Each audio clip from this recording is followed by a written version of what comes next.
La Bible en un an, le 20 novembre, le livre d'Esdras, chapitre 4, verset 24, au chapitre 6, verset 22, le livre des psaumes, chapitre 119, verset 1 à 16, le livre des proverbes, chapitre 28, verset 15 et 16, l'évangile de Jean, chapitre 13, verset 1 à 30.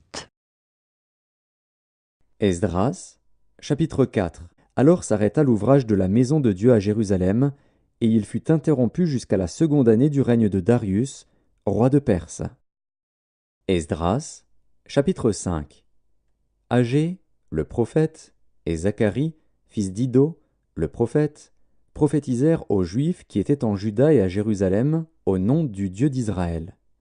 Alors Zorobabel, fils de Shealtiel, et Josué, fils de Jotsadak, se levèrent et commencèrent à bâtir la maison de Dieu à Jérusalem. Et avec eux étaient les prophètes de Dieu qui les assistaient. Dans ce même temps, Tatnaï, gouverneur de ce côté du fleuve, Shethar-Boznaï et leurs collègues, vinrent auprès d'eux et leur parlèrent ainsi. « Qui vous a donné l'autorisation de bâtir cette maison et de relever ses murs ?» Ils leur dirent encore, « Quels sont les noms des hommes qui construisent cet édifice ?» Mais l'œil de Dieu veillait sur les anciens des Juifs, et on laissa continuer les travaux pendant l'envoi d'un rapport à Darius et jusqu'à la réception d'une lettre sur cet objet. Copie de la lettre envoyée au roi Darius par Tatnaï, gouverneur de ce côté du fleuve. Shethar-Boznaï et leurs collègues d'Apharzak, demeurant de ce côté du fleuve. Ils lui adressèrent un rapport ainsi conçu. « Ô roi Darius, salut! Que le roi sache que nous sommes allés dans la province de Juda, à la maison du grand Dieu. Elle se construit en pierre de taille, et le bois se pose dans les murs. Le travail marche rapidement et réussit entre leurs mains. Nous avons interrogé les anciens, et nous leur avons ainsi parlé. Qui vous a donné l'autorisation de bâtir cette maison et de relever ses murs ? Nous leur avons aussi demandé leurs noms pour te les faire connaître, et nous avons mis par écrit les noms des hommes qui sont à leur tête. Voici la réponse qu'ils nous ont faite. Nous sommes les serviteurs du Dieu des cieux et de la terre, et nous rebâtissons la maison qui avait été construite il y a bien des années. Un grand roi d'Israël l'avait bâtie et achevée. Mais après que nos pères eurent irrité le Dieu des cieux, il les livra entre les mains de Nebuchadnezzar, roi de Babylone, le Chaldéen, qui détruisit cette maison et emmena le peuple captif à Babylone. Toutefois, la première année de Cyrus, roi de Babylone, le roi Cyrus donna l'ordre de rebâtir cette maison de Dieu. Et même le roi Cyrus ôta du temple de Babylone les ustensiles d'or et d'argent de la maison de Dieu que Nebuchadnezzar avait enlevés du temple de Jérusalem et transportés dans le temple de Babylone. Il les fit remettre au nommé Sheshbatsar, qu'il établit gouverneur, et il lui dit « Prends ces ustensiles, va les déposer dans le temple de Jérusalem et que la maison de Dieu soit rebâtie sur le lieu où elle était. » Ce Sheshbatsar est donc venu, et il a posé les fondements de la maison de Dieu à Jérusalem. Depuis lors jusqu'à présent, elle se construit, et elle n'est pas achevée. Maintenant, si le roi le trouve bon, que l'on fasse des recherches dans la maison des trésors du roi à Babylone, pour voir s'il y a eu de la part du roi Cyrus un ordre donné pour la construction de cette maison de Dieu à Jérusalem. Puis, que le roi nous transmette sa volonté sur cet objet. Esdras, chapitre 6. Alors le roi Darius donna ordre de faire des recherches dans la maison des archives où l'on déposait les trésors à Babylone. Et l'on trouva à Achmeta, capitale de la province de Médie, un rouleau sur lequel était écrit le mémoire suivant. La première année du roi Cyrus, le roi Cyrus a donné cet ordre au sujet de la maison de Dieu à Jérusalem, que la maison soit rebâtie pour être un lieu où l'on offre des sacrifices et qu'elle ait des solides fondements. Elle aura 60 coudées de hauteur, 60 coudées de largeur, 3 rangées de pierres de taille et 1 rangée de bois neuf. Les frais seront payés par la maison du roi. De plus, les ustensiles d'or et d'argent de la maison de Dieu, que Nebuchadnezzar avait enlevés du temple de Jérusalem et transportés à Babylone, seront rendus, transportés au temple de Jérusalem à la place où ils étaient, et déposés dans la maison de Dieu. Maintenant, Tatnaï, gouverneur de l'autre côté du fleuve, Shethar-Boznaï et vos collègues d'Apharzak, qui demeuraient de l'autre côté du fleuve, tenez-vous loin de ce lieu. Laissez continuer les travaux de cette maison de Dieu. Que le gouverneur des Juifs et les anciens des Juifs la rebâtissent sur l'emplacement qu'elle occupait. Voici l'ordre que je donne touchant ce que vous aurez à faire à l'égard de ces anciens des Juifs pour la construction de cette maison de Dieu. Les frais, pris sur les biens du roi provenant des tribus de l'autre côté du fleuve, seront exactement payés à ces hommes, afin qu'il n'y ait pas d'interruption.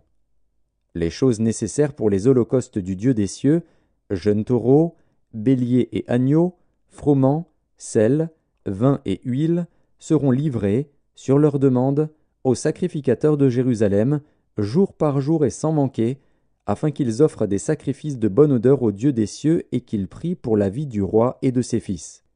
Et voici l'ordre que je donne touchant quiconque transgressera cette parole.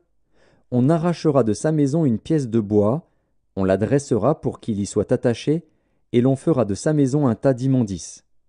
Que le Dieu qui fait résider en ce lieu son nom renverse tout roi et tout peuple qui étendrait la main pour transgresser ma parole, pour détruire cette maison de Dieu à Jérusalem.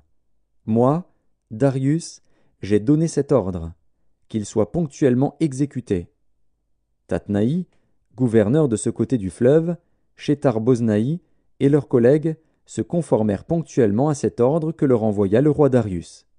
Et les anciens des Juifs bâtirent avec succès, selon les prophéties d'Agé, le prophète, et de Zacharie, fils d'Iddo, ils bâtirent et achevèrent, d'après l'ordre du Dieu d'Israël et d'après l'ordre de Cyrus, de Darius et d'Artaxercès, roi de Perse.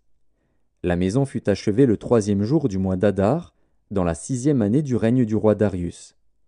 Les enfants d'Israël, les sacrificateurs et les Lévites, et le reste des fils de la captivité firent avec joie la dédicace de cette maison de Dieu. Ils offrirent, pour la dédicace de cette maison de Dieu, 100 taureaux, 200 béliers, 400 agneaux, et, comme victime expiatoire pour tout Israël, 12 boucs, d'après le nombre des tribus d'Israël. Ils établirent les sacrificateurs selon leur classe et les Lévites selon leur division pour le service de Dieu à Jérusalem, comme il est écrit dans le livre de Moïse. Les fils de la captivité célébrèrent la Pâque le 14e jour du 1er mois. Les sacrificateurs et les Lévites s'étaient purifiés de concert, tous étaient purs. Ils immolèrent la Pâque pour tous les fils de la captivité, pour leurs frères les sacrificateurs, et pour eux-mêmes. Les enfants d'Israël revenus de la captivité mangèrent la Pâque, avec tous ceux qui s'étaient éloignés de l'impureté des nations du pays et qui se joignirent à eux pour chercher l'Éternel, le Dieu d'Israël. Ils célébrèrent avec joie pendant 7 jours la fête des pains sans levain, car l'Éternel les avait réjouis en disposant le roi d'Assyrie à les soutenir dans l'œuvre de la maison de Dieu, du Dieu d'Israël. Psaume 119. Heureux ceux qui sont intègres dans leur voie, qui marchent selon la loi de l'Éternel. Heureux ceux qui gardent ses préceptes, qui le cherchent de tout leur cœur, qui ne commettent point d'iniquité, et qui marchent dans ses voies. Tu as prescrit tes ordonnances pour qu'on les observe avec soin. Puissent mes actions être bien réglées, afin que je garde tes statuts. Alors je ne rougirai point à la vue de tous tes commandements. Je te louerai dans la droiture de mon cœur, en apprenant les lois de ta justice. Je veux garder tes statuts, ne m'abandonne pas entièrement. Comment le jeune homme rendra-t-il pur son sentier? En se dirigeant d'après ta parole. Je te cherche de tout mon cœur. Ne me laisse pas égarer loin de tes commandements. Je serre ta parole dans mon cœur afin de ne pas pécher contre toi. Béni sois-tu, ô Éternel, enseigne-moi tes statuts. De mes lèvres j'énumère toutes les sentences de ta bouche, je me réjouis en suivant tes préceptes, comme si je possédais tous les trésors. Je médite tes ordonnances, j'ai tes sentiers sous les yeux, je fais mes délices de tes statuts, je n'oublie point ta parole. Livre des Proverbes, chapitre 28. Comme un lion rugissant et un ours affamé, ainsi est le méchant qui domine sur un peuple pauvre. Un prince sans intelligence multiplie les actes d'oppression, mais celui qui est ennemi de la cupidité prolonge ses jours. Évangile de Jean, chapitre 13. Avant la fête de Pâques, Jésus, sachant que son heure était venue de passer de ce monde au Père, et ayant aimé les siens qui étaient dans le monde, mit le comble à son amour pour eux. Pendant le souper, Lorsque le diable avait déjà inspiré au cœur de Judas Iscariote, fils de Simon, le dessein de le livrer, Jésus, qui savait que le Père avait remis toutes choses entre ses mains, qu'il était venu de Dieu, et qu'il s'en allait à Dieu, se leva de table, ôta ses vêtements, et prit un linge, dont il se ceignit. Ensuite il versa de l'eau dans un bassin, et il se mit à laver les pieds des disciples, et à les essuyer avec le linge dont il était ceint.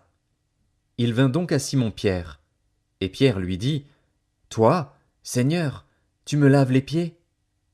Jésus lui répondit, « Ce que je fais, tu ne le comprends pas maintenant, mais tu le comprendras bientôt. » Pierre lui dit, « Non, jamais tu ne me laveras les pieds. » Jésus lui répondit, « Si je ne te lave, tu n'auras point de part avec moi. » Simon-Pierre lui dit, « Seigneur, non seulement les pieds, mais encore les mains et la tête. » Jésus lui dit, « Celui qui est lavé n'a besoin que de se laver les pieds pour être entièrement pur.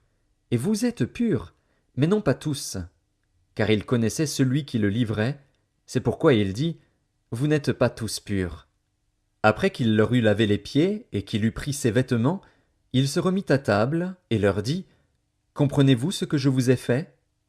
Vous m'appelez Maître et Seigneur, et vous dites bien, car je le suis.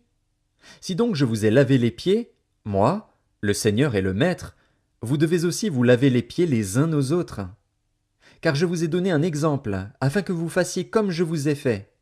En vérité, je vous le dis, le serviteur n'est pas plus grand que son Seigneur, ni l'apôtre plus grand que celui qui l'a envoyé.